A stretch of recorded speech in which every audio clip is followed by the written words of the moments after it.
你看，新营龙武宫天恩堂还举办救济活动呢。4000岁的圣诞的前一天，正是农历5月2号，前一天5月1号，早上都有办那个发放救济金呢，帮助308位，每一位1000元，帮助儿少的特境家庭。你看，今天5月18号。也是有办救济的，你看端午救济的，还有发现金的，你看，还有从下游来骑机车来这边接受救助的呢，还有领东西的，善心人士都来帮忙做救济的，你看，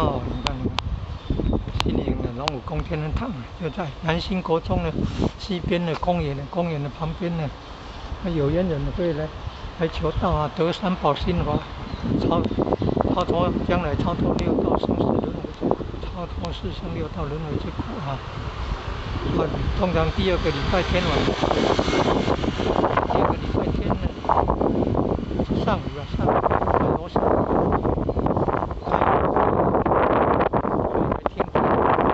听道理，增长智慧，减少痛苦，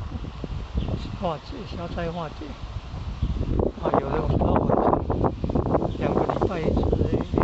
那个研究《金刚经》的研究经典的。